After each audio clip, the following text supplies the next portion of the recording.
Welcome to the movie couch. Ba-bum, bum, bum, ba-bum, bum. Well, I'm living out my dream. And this is the beginning of the podcast. I'm living out my dream right now. The fact that you are on a couch and we're talking about movies. It's the movie couch. Yeah. I've wanted to call the podcast the movie couch for the longest time. We finally realised the podcast in its fullest form. Yeah. No Connor. Oh, Connor, so sorry. And I think we're back on YouTube this week because I have really good internet for the first time ever. I cannot believe it. I feel like I can actually sort of deliver something of worth in society now. And previously I couldn't. Welcome to the 21st century. Thank you so much. And welcome to episode 160. Sorry for a bit of a weird intro. I thought I'd just try something different, a bit more conversational, a little less high energy. But I hated it. Never do it again. Okay. All right. Vetoed. The crowd has spoken. So here we are, episode 160. Just me and Benny this week. Connor possibly has corona, so we don't want to, spread the in the community transmissions. That's where everything falls apart. So Connor definitely doesn't have corona, but he's playing it safe, as everyone should.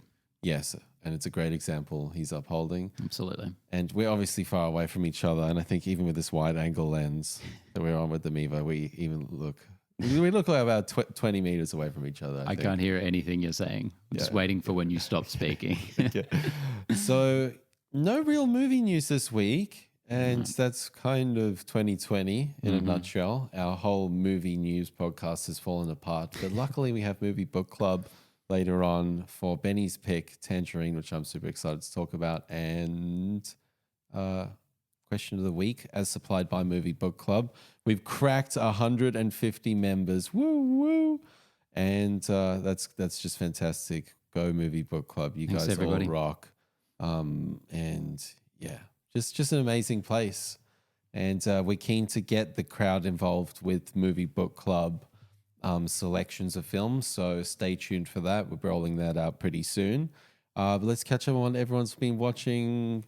Benny, what's been on your list, man? So I mentioned last week that I was working my way through Netflix's Ozark with Jason Bateman. I just finished that off earlier today, season 3. I realized I've done the stupid thing that I did with Breaking Bad, which was catch up on the entire thing, like marathon it before it was finished, and then have to wait like a year for the final season. And then, I probably will have forgotten everything about it by then. That certainly didn't help my viewing of Breaking Bad. I don't think it'll help it here either. I almost did that with Breaking. Actually, no. I actually did Breaking Bad almost perfectly. So I got it almost. I got it all the way up till the second final episode. I was binge watching it for 6 weeks, and then I had to wait that excruciating week for the final episode to come out. Wow. Yeah, so we just kind of dovetailed it perfectly, other than the last episode, and other than El Camino. Yeah. Which I certainly remember watching and being like, who's this vacuum salesman? Was he from the show? I'm so confused. Yeah, I cannot remember a lot of characters. Yeah. And ever since, what's El Camino's name? Jesse Pinkman. Jesse Pinkman. Bitch. Ever since he did that, I take responsibility video. Have you seen that? No. The celebrity thing? No. I take responsibility. I don't know what you're talking about. It's sort of a Black Lives Matter video. Is it better than the Imagine video with It's Gal on par Gadot? with that. Oh, God. And he's like burying his face in his hands, and he's like, "I take responsibilities." I'm like, "Dude, please show this in another way. Like, there's better ways to do this." Yeah. Anyway, sorry, I derailed your Ozark. No, that's got me very interested. Yeah, you should go check it out. It's fucking crazy, man. But Ozark, obviously I watched 30 hours in a couple of weeks. I really struggle to kind of stick with TV shows. So that speaks volumes as to how much I was kind of digging it. It wasn't like full attention viewing from me. I was playing a lot of Tetris at the same time, but I really enjoyed it. I thought it was just a really kind of fun, twisty, pulpy little kind of trashy, but exceptionally well made series. It felt very like a lot of Netflix things, very like it's kind of taking a lot of other things and putting them together and trying to check a lot of boxes as to what might be popular or what has recently been popular. And I apologize to the creators of the show if, maybe they didn't have any studio notes. Maybe they were just making something from the heart, but it felt a little of a pastiche of a bunch of other things. But very well done overall. Yeah, we're recording good. So okay, so Ozark. Yeah, listen, I wasn't that impressed about Ozark, and people who said Ozark was great, I kind of judged them.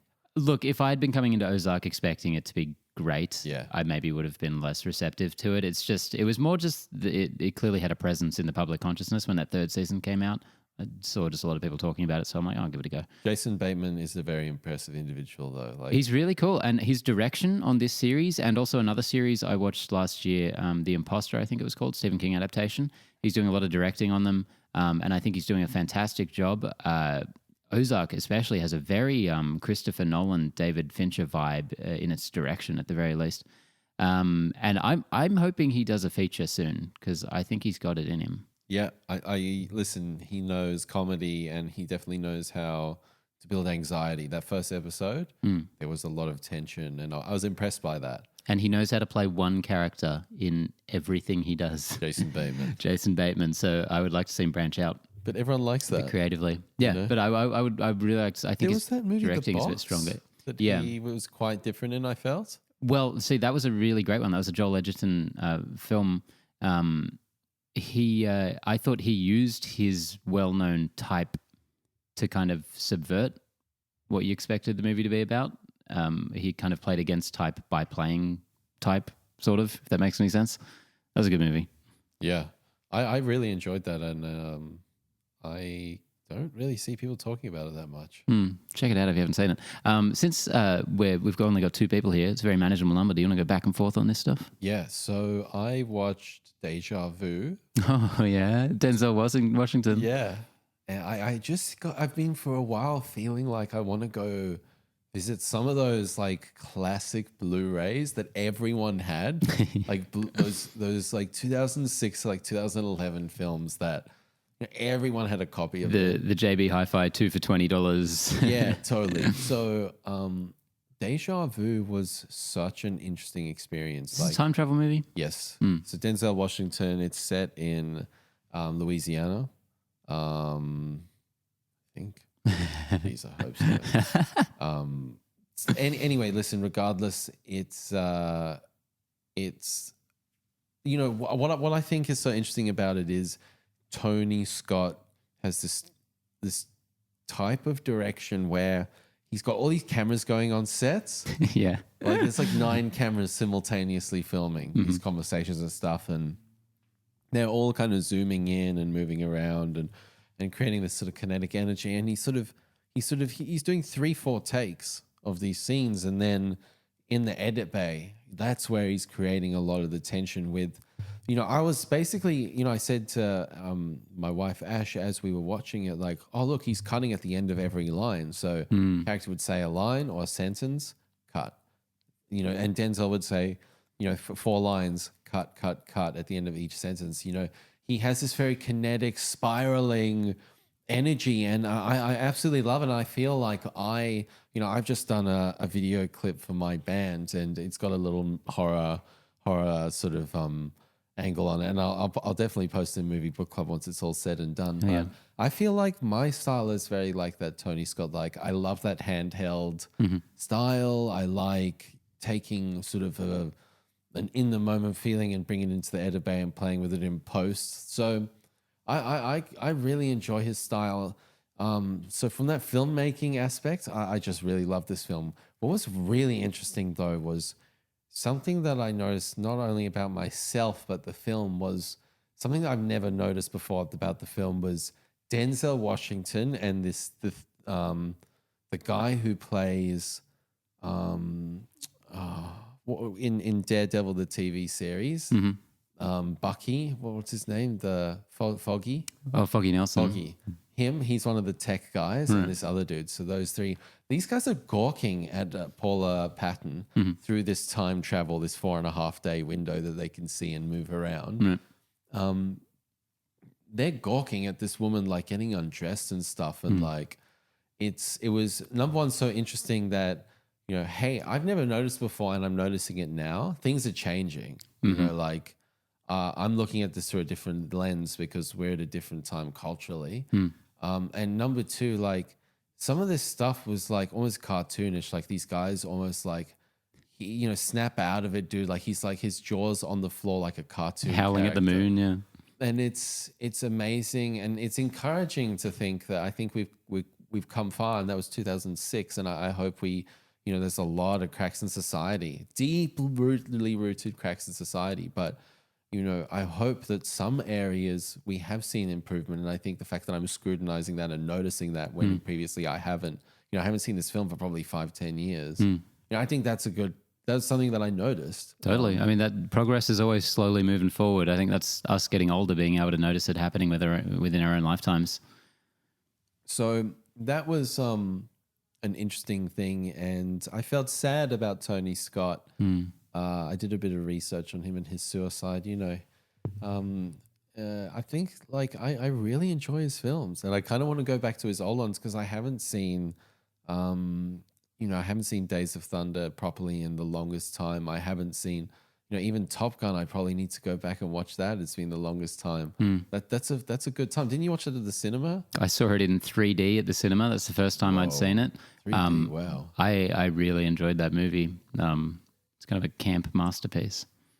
So I've got a soft spot for both the Scott brothers, but I think everyone holds Ridley in this high acclaim, and I've always been like the bit of the underdog guy. So just I don't know, there's something about that, and anyway, I kind of want to go through a few of his other films because and especially some of his older catalog. The one that Tarantino wrote from '92, I can't remember the name, Red something or I'll look. I'm blanking.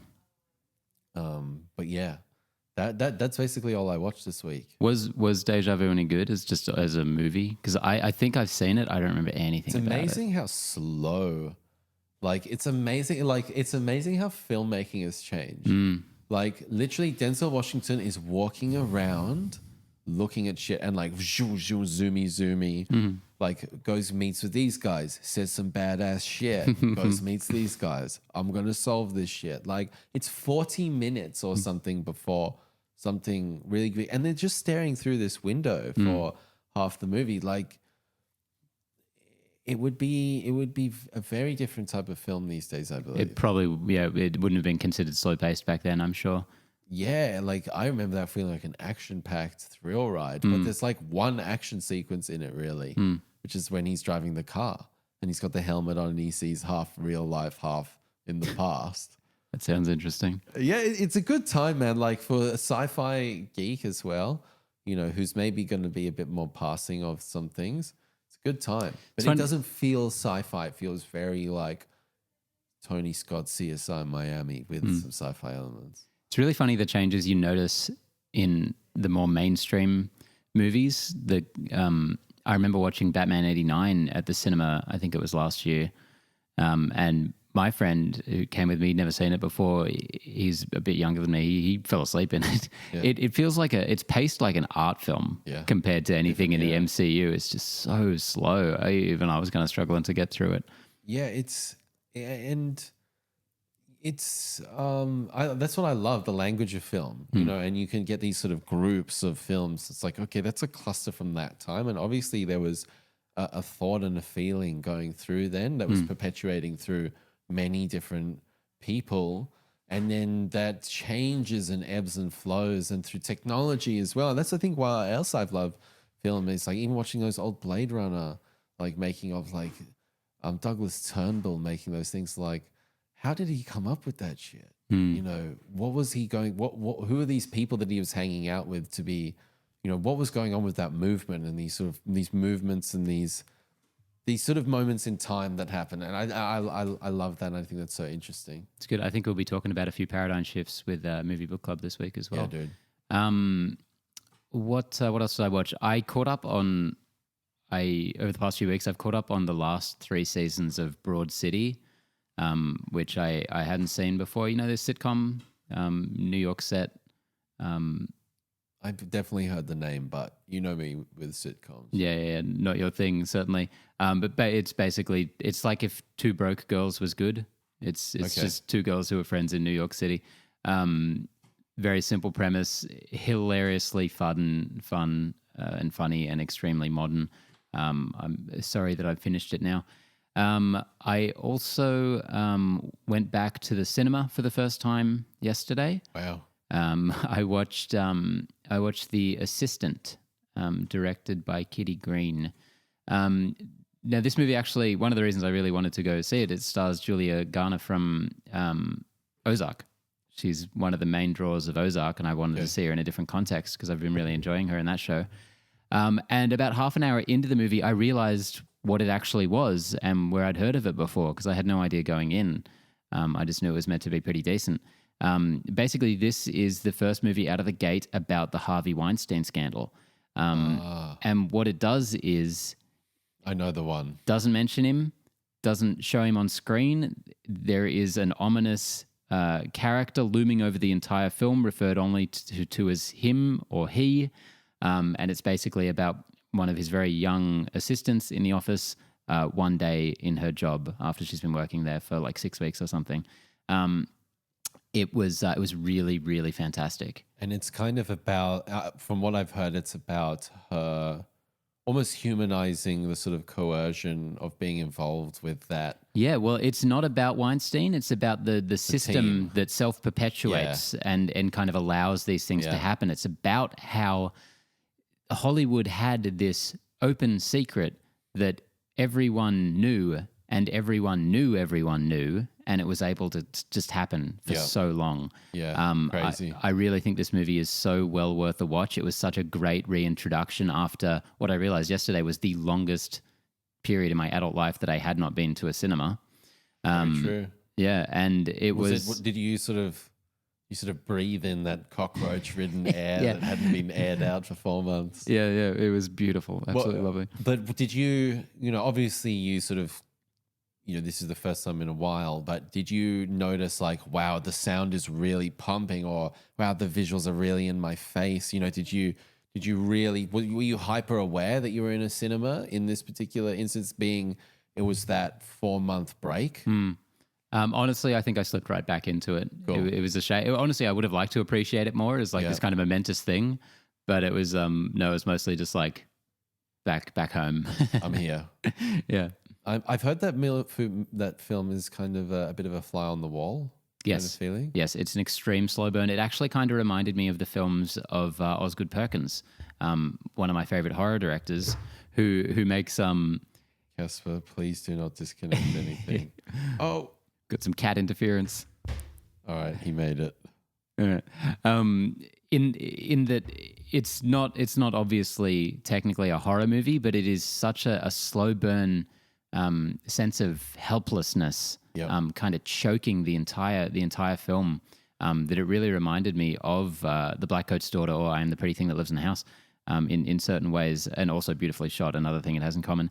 And on that note as well, like Osgood Perkins, a lot of people seem to absolutely fucking revile this movie. They're coming out saying that was the most boring shit I've ever seen. Nothing happened. Nothing was addressed. And I can understand that point of view to an extent. I'm obviously a little more amenable to things being slower like that. I think as well, and Connor would love me pointing this out. Yeah, I was going to say, is that a Connor? Is that a Connor response? I think it might have been sold as a bit more of a thriller. I never saw any advertising for it, so I think people might have been Black mark against the movie forever. Yes, get rid of it. If there's a trailer, we have to put everything together and analyze it all as a whole. But context is very important.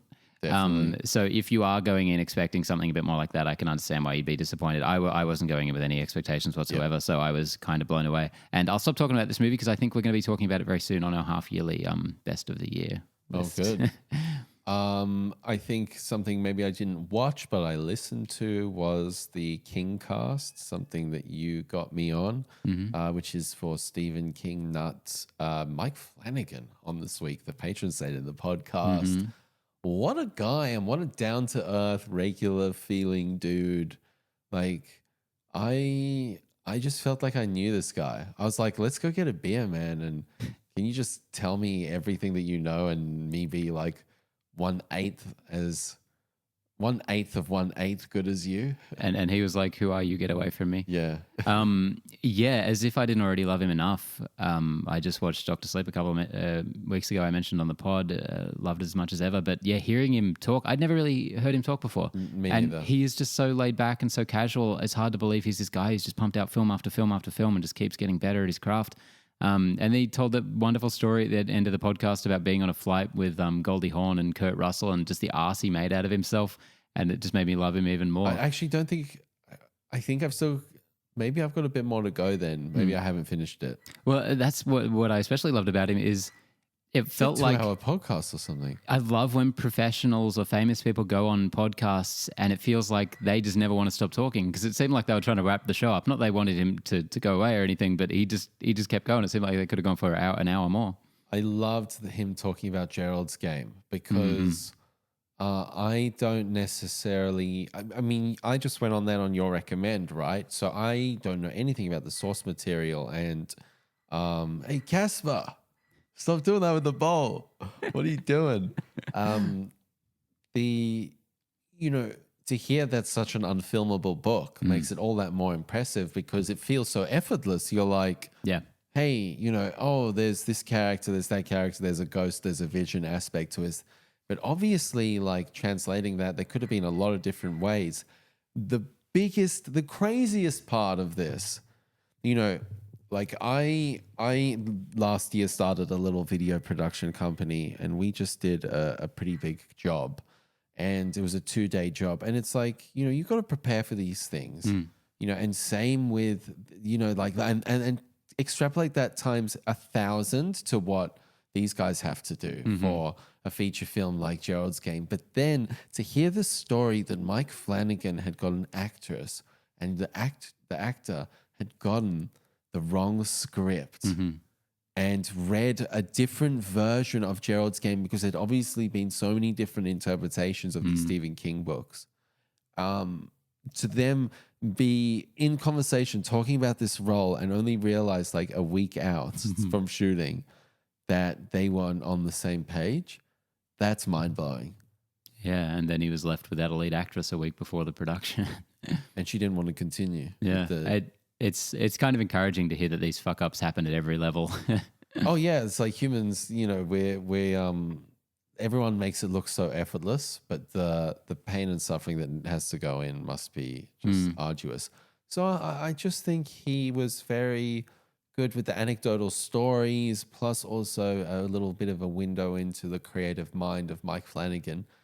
For me, his sensibilities, like if I were to ever try and do a horror film, I would be trying to emulate his kind of style because, as much as I love James Wan and that previously was maybe what I would try and emulate, I feel like Mike Flanagan has that deeper layer with characters. I fall in love with his characters, and he's got the edge. He's got the edge. He's one of the best, and I think he'll go down as one of the best. I hope he does. Yeah, Flanagan and Perkins, maybe like David F. Sandberg, they feel like the new guys. New generation. Kind of coming out ahead of this this haunted house thing we've been doing for a few years now, which, when The Conjuring came out was obviously like huge and revolutionary and the next big thing. 2013 though. Yeah, it's time to move on. Yeah. And the Controverse, I think, has pumped the brakes hard. Hopefully. So that was pretty cool. I recommend. Good on you, Benny. Great podcast. So stop listening to this, listen to that. Yeah. They get 100%. celebrity guests. Yeah, seriously. Anything else on your viewing list, friendo? So as you may be aware, Hamilton just came out on Disney Plus, the vaunted musical, the hit of the last few seasons. What's that? You're kidding, right? Hamilton. Wow, please tell me you're kidding. No, I'm not. Lin-Manuel Miranda. No. It turned him into an overnight superstar. No. Hamilton, an American musical about the founding fathers, about Alexander Hamilton. You don't? Oh wow, this is amazing! God, thank goodness. Yeah, because I know. I'm You, so glad. That means I'm doing well. That means I'm avoiding it all. I know. Yeah, musicals aren't your thing. You're not plugged into that world at all. But this is huge. This is like the fucking biggest musical since like The Lion King or something. It's such a huge deal. To the point where it's pretty much impossible for anyone to go see this thing. Like it's playing on Broadway. I want to go now. $3,000 to like get a There's ticket or something. scarcity involved. I want to go. Well, That's the thing. There isn't anymore because in a very democratic move of Disney, this has been put onto Disney Plus just the other day, just for the 4th of July. So now anyone can watch it pretty much, which is great because this is, as musicals go, quite a brilliant and important one, Okay. I think.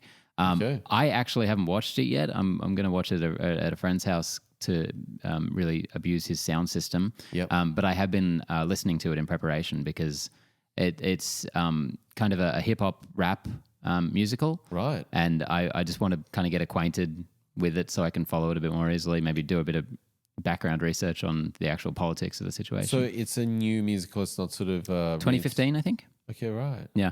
And again, I know musicals aren't your thing. I would be interested to know what you think of this or elements of it. Like I said, it turned Lin-Manuel Miranda into a huge success. Okay. Obviously, he wrote all the music for Moana. So he's got a great relationship with Disney now.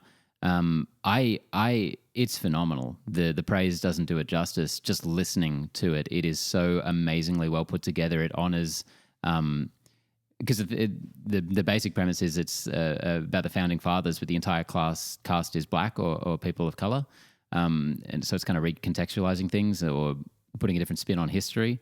Like I said, a lot of it's rap or kind of spins on hip hop and the history of hip hop. It's really, really impressive stuff, and I can't wait to actually probably watch it, even though it's like 3 hours long. Yeah, sounds very interesting. So this is kind of, there's sort of Wicked, and there's, this is kind of like the musical right now. Mm-hmm. Okay, cool. Yeah, cool. and has been for a long time. Right. Okay. See, I went and saw Avenue Q, which was really fun, like a Sesame Street sort of satire parody thing. But it's just not my thing. You've actually never heard of Hamilton? I don't think so. That's amazing. Like, is that really bad? That would be like if we were talking and Connor was like, Avengers, what? Right. If like that would be the yeah, I guess movie like, equivalent. It's I like feel. ask me about Lorna Shaw Immortal.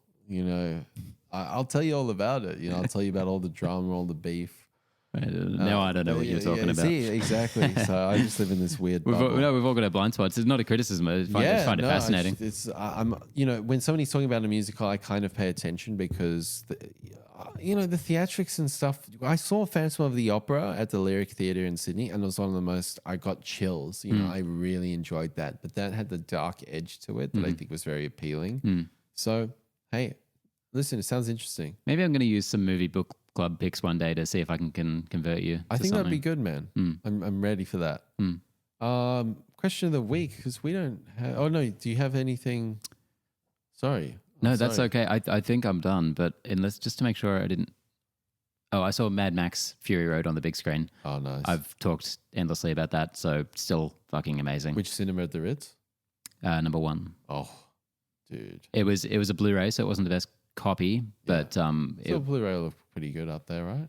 Not as considering like all the other times I've seen it on the big screen, it doesn't look as good as that, but still just breathtaking. Yeah. Like from 30 seconds in, it just grabs you by the throat and doesn't let go. Crazy. Little two-headed gecko. Anyway. Question of the week from Movie Book Club Facebook group. If you are listening to this podcast, like I see the numbers, and thank you to everyone who's listening through coronavirus and all that stuff. Get in the group. It's growing nicely. It's everyone's having a good time. We've got this 30-day challenge that Taylor has started up, and it's a good time. So get in the Facebook group, Movie Book Club. It's in the show notes. It's in the description. Hit the link. Join. I'll be accepting everyone. No worries. All right, question of the week. Enough rambling. Rishyan, thank you so much for this week's question. Theatres are reopening from today, July 2nd in Sydney, Australia, with a selection of old and recent movies. If theatres have opened or are opening soon with old or recent movies in your place, would you rather go watch a movie you like, or would you wait for the new release? So I guess, are you going to be heading to the cinema to see an old movie? And I guess the answer is yes. Well, to answer in the abstract, yes, I love watching older movies at the theater. I purposefully don't watch a lot of classic films that I know are important because I just find, especially much older movies, to just be a lot harder to get through in a home setting. Whereas in a cinema, they have my undivided attention. You need that broad canvas. Yeah, I don't know what the big difference is for me. It's probably all just in my head, but so I think this would be a great opportunity, while we wait these weeks and weeks for Tenet to finally come out, to just show a bunch of classic stuff. I've heard of a cinema, a friend who lives in another city who's just playing old movies, and not like the classic stuff like Shrek. Which I think is a really fun idea. Yeah. Just movies you wouldn't get many chances to see on the big screen. Yeah, nice. But in a real setting, I have already been back to the cinema. My cinema, I was to watch a new release film, but I'll also be watching some. We're running a full Hitchcock retrospective, which I'll be getting back to every week. I think for me, I'm in a very similar spot to you, but you're a lot more disciplined with getting your ass to the cinema and watching those old films. So in theory, in the abstract theory, I am aligned with you, but I think in reality, I am just not getting to the cinema enough. But in those moments, like for example, Hellraiser, watching Hellraiser at home versus on the big screen. And I experienced it for the first time at home and I thoroughly enjoyed it, but watching it at the cinema, man, that was one of the best. Obviously we got hammered and whatnot, but honestly, that was one of my best movie moments, and I was so engaged with the film and having a great time as well. It was a super fun night. There's something that the cinema just, and even thinking about what was the one we saw earlier this year, the island, the lighthouse, watching that in the cinema, dude. Like watching that in the cinema versus watching that on Blu-ray. Like on Blu-ray, I'm gonna be like, "Hey, that's cool," but like there was an anxiety. Like that was a packed cinema, and there was like this anxiety in the crowd. There was like this dead air over everything with what was going on, and that was very effective. Weird thing going on that added to the experience of the film. So, like, it really depends, but there's something that the cinema just delivers on so many different levels. You could almost hear people trying to understand what everyone was saying in that movie. It was weird, wasn't it? You hear the concentration. Yeah, that's one I would have unfortunately probably been checking my phone every now and then if I was at home, because it's a bit of a slower one. But in the cinema, it's all you got. Front and center. Talking about movies. Best segue you've ever done. Damn. Do I really I fear for myself sometimes. Movie Book Club, episode 11, Tangerine, Benny. Tell us why you picked this film and a little bit about, maybe the first time you saw it, or tell us more. Yeah, I don't know how much I have to say about this one. This had been one of the ones I'd been tossing around a while for an eventual pick on the show.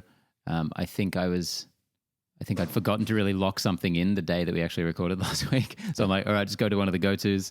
But I think it was a really good counterpoint to the previous one we watched, Kingdom of Heaven, this, huge historical epic, kind of more old school filmmaking from Ridley Scott, to something that feels really on the pulse, culturally, technologically, the filmmaking of it. It feels pretty cutting edge. We'll talk a lot about this, but the fact that it was shot on an iPhone gives it a feeling so unlike any kind of big studio film that you really get to see. And Sean Baker's follow-up film, The Florida Project, is one I've mentioned a lot on the show. It's one that I just haven't been able to get out of my head really since I've seen it. I think it's probably a better film overall, if a little more conventional, but I think this one's more important. And I was mostly really interested to see what everyone would think of it. I think for me, first thing I want to get out of the gate here is let's not talk about the iPhone thing. Because that, for me, is very low on what this film adds to the conversation. Yeah. Like that's the least important thing that this film brings. And The one thing I will say about it, though, is that, if whatever medium this film had been shot on, the screenplay is that strong, it would have translated. So, maybe that gimmick, brings it in a bit more. But, what the sandbox of tools that he has that the director had at their disposal here is much more limited. So there's some really interesting stuff going on with like gimbals, and like handheld gimbals and following people around, and really heavy distorted music and sequences and montage sequences. In some ways, like this film, the screenplay is so great, it would have worked in all these other mediums. But in another way, like the iPhone pushes the envelope, and the workarounds, the problem solving is where the art is. Yeah, the iPhone would have definitely had some drawbacks, but what I think it really adds to the piece is I think this movie is such an authentic look at kind of fringe society in Hollywood. And I think what the iPhone really allows is this really intimate, just on the street look at that. Cinema verite style, like documentary. Yeah, fucking punk rock. Like they are just on the street with these people, several of whom are almost playing themselves. They were just people that Sean Baker knew and had spent time with and just wanted to get up on the screen and kind of capture them almost as they are. And yeah, like you said, it almost feels like a documentary in parts. And I think the way that they'd be able to shoot that so inconspicuously just on the street in LA, I think adds a lot to that. I 100% agree with you. It creates that authenticity, and I really connected with these characters. I woke up this morning. I've started this other podcast for work, and I had to get up a bit earlier today to sort of get my head in the game and prepare for it. And I went to go my coffee, and I was thinking about this film because I watched it last night, and I was thinking about it. It's a very effective film, and it shows you what you can do with the power of storytelling, the power of characters. I remember Alexandra and Cindy's name. Like these characters I connected with. Was it Resnick, the cab driver? Resmick, I think. Resmick. Like, I struggle to even remember my own name some days. I can the confirm fact that this. I remember these characters' names, they had a profound effect on me. Yeah, and that's funny. I always kind of use that as a metric for how well character is done in a film. Because if I remember the characters, then clearly something has taken root. Yeah.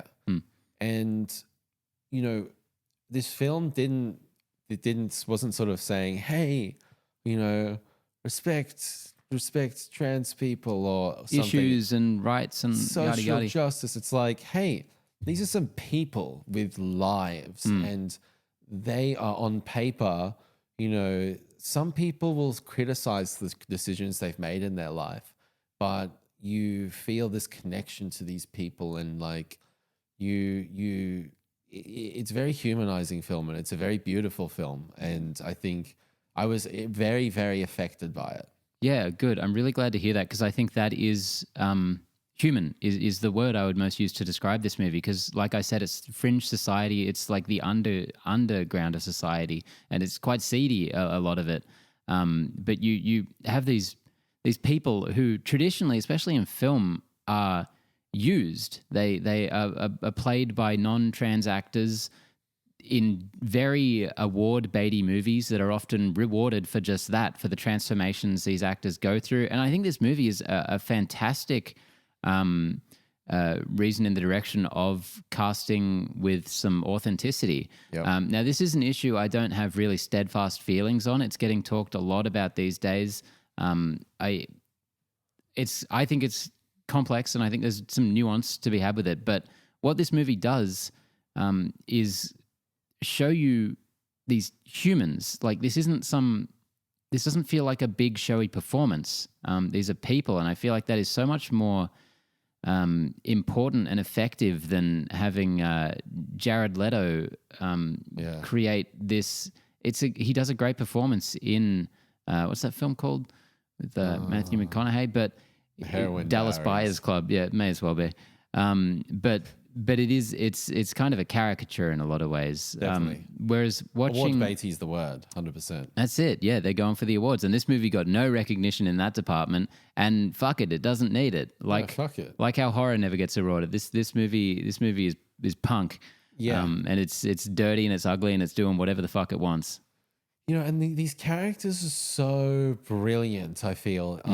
The cab driver, Resmek, I love him. you know, you put this character on paper, you know, like I was saying to Ash today, I was like, you know, somebody tells you, hey, did you know Thingo cheated on his wife? You know, he was sucking off trans women in parking lots or in car washes and whatnot, and going to their performances. And on paper, it's like, oh man, I don't know. But then you see this character, you see the humans, you see how Alexandra gets treated by that other guy who wants her to scratch his balls or like whatever, and she doesn't end up getting paid for what she's doing. And then you see how comforted she is to see, oh, he's here. And obviously, even though there's a transactional element to the relationship, he has a genuine sort of care, and he treats them like human beings, which, as you said, these are fringe members of society.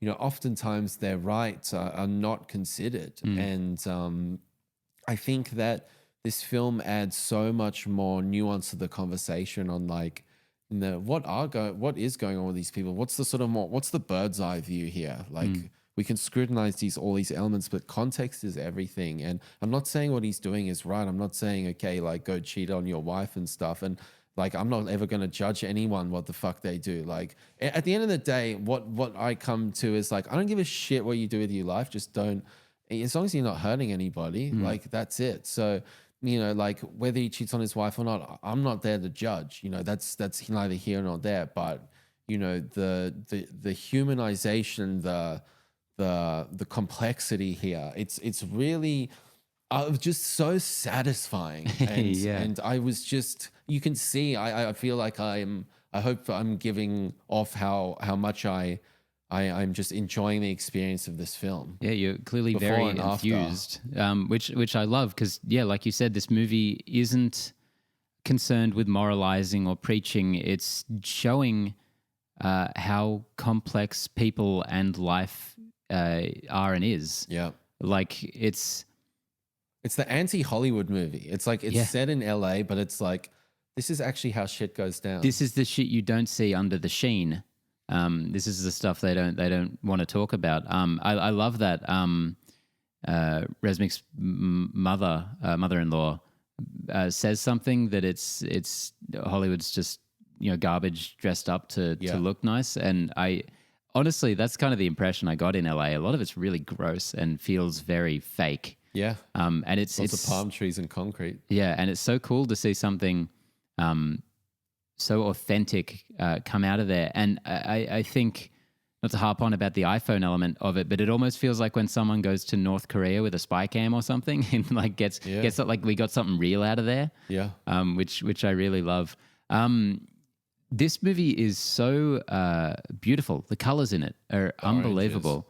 Yeah. And that one scene where she's applying the makeup, and it's like this beat and this mood is sort of coming through, and it's like, wow, I'm in this, man. Yeah, this movie is in a lot of ways kind of a wacky little one crazy night farce movie, but it also has such a beautiful melancholy hanging over it, which is what I love in all of my favorite Christmas movies, because this is at its heart, I think, a Christmas movie. Yep. It's set on Christmas Eve, and it has this beauty to it, but also this undercurrent of sadness woven throughout, because these people live hard lives and they have a lot of tragedy to them, but they have each other. Yeah. And I think that's the message I always love to see in the best Christmas movies. The character of Cindy I found very interesting because she was beating up that girl, man. Yeah. Like she was beating her up, and I'm like, you know, at no point did I think the film was saying like, oh, you know, trans women beat up women, you know, anything like that. But I was like, it's interesting to show, you know, I think this film just shows a wide, like even characters in the back of the cab.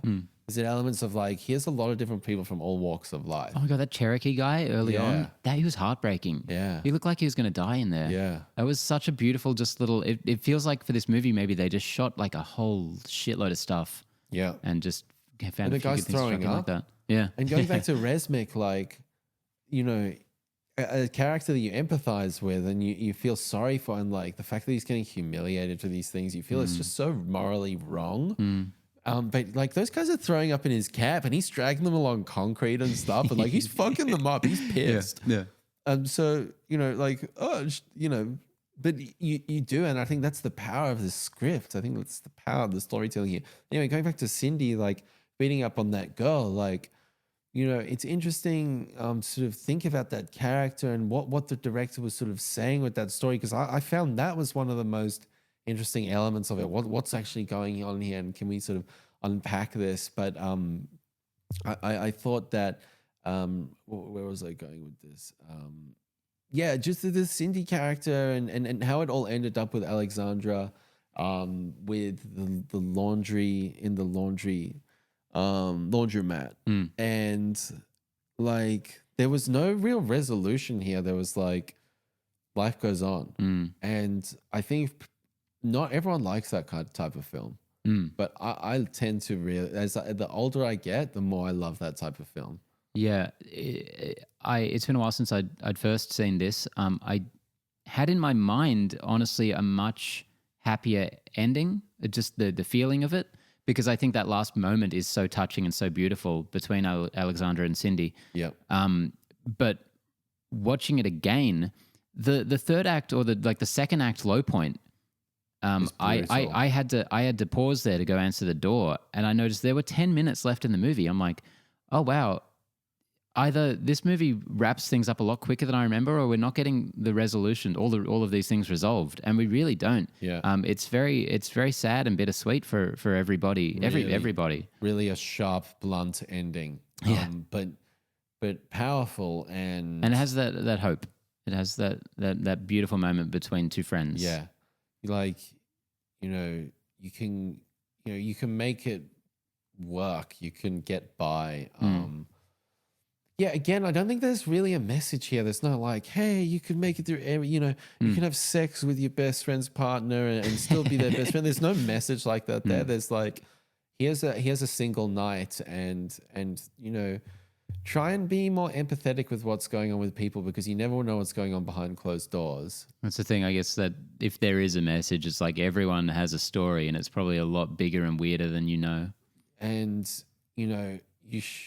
it's good to be looking outward and taking that data in and examining your life, because, during this whole period that's been happening, I've been thinking, wow, I feel like one of the luckiest people. Yeah, like, hell yeah. even on the point of like my parents are still together and they're not just sort of like, always grinding gears with each other. Like they're genuinely like great partners, life partners. And like, I feel like not many people even have that, taking even this to the point of like, so what some of these characters are dealing with. It's amazing how lucky I am in my life, and just to be able to empathize and see this, it's important to sort of analyze and realize these things and take sort of stock of just, well, I don't know what I'm trying to say. I just guess it gets me to reflect on these kind of things. Yeah, and how lucky I am. I think that's great. I think that's a great goal of the film. There's that moment, Cindy or Alexandra, I can't remember. I think it's Alexandra, when she's dealing with that John in the cab earlier on. The cops say, go back to your family or something, and she's just like, what family? Yeah. Like almost jokingly, like sardonically, but it tells you so much about her life that we get no other insight into, really. And she's throughout the day handing out these pamphlets, and she's seeing all these people, and they seem like good buddies, and you think like there's going to be a little posse turning up for a performance at the end of the night, and it doesn't happen. And that's a savage moment in the film, and you really feel for that character. It's so understated too, because like it's almost like a side element, just her handing out these flyers, and then it doesn't really like make a huge point of the fact that no one else is there. and Cindy shows up, but then she obviously pays the guy on the way out. Like she paid to do the performance, Yeah. which is also kind of heartbreaking in its own And that way. girl is just so brutal. She's like, "You're pathetic," and I was like, "Fuck!" I feel like that character's like half of my mind. When I'm like, "You pathetic piece of shit." Yeah. So listen, I don't know what else you wanted to bring up with this. Did you recognize Cindy's boyfriend when he finally showed up at donut time or whatever it was? He just looked like somebody from Jackass or something. That's the thing. No, he's the hypochondriac kid from It Chapter 2. Oh, So different. whoa! James Ransom, I think his name is. It's that dude. I looked him up and I'm like, oh my God, Wow. that's the same guy. Wow. Yeah, I mean, he was kind of hilarious, that character. And I loved the donut time worker. Kept threatening to call the poor cops. girl. As someone who's been in similar situations, I really felt how fed up she was. Dude, like some of the weirdos we used to get at the cinema, like, we've been there, man. And I felt so sorry for that character and just her tolerance level. She was just always just like patient. And then eventually just like, fuck off.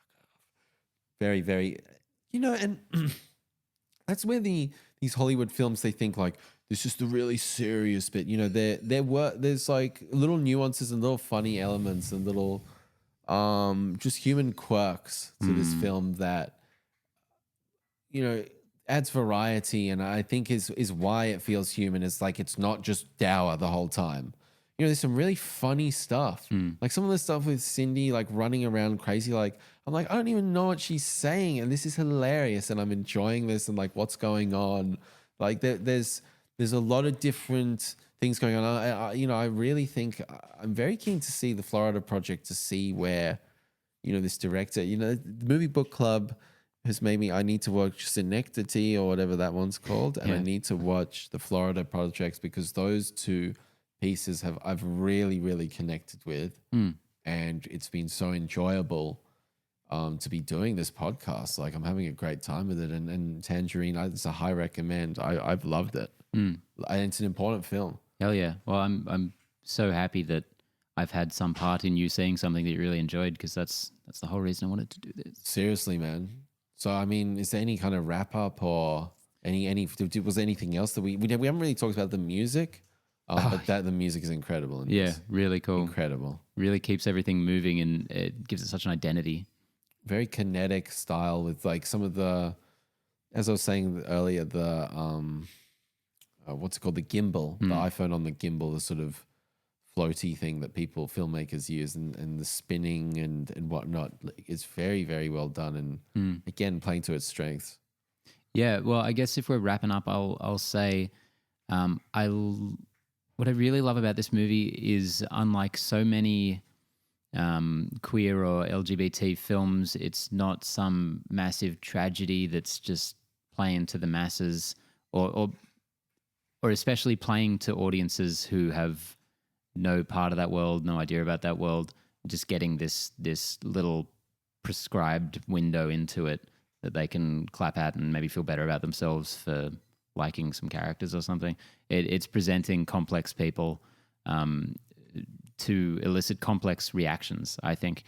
And on a more technical note, I think this movie stands as just a really beautiful little reminder that anyone can do this. Yeah. Maybe not anyone should do it, but everyone has the ability almost nowadays to find some of the tools that can do it and make something that can be presented on the world stage potentially.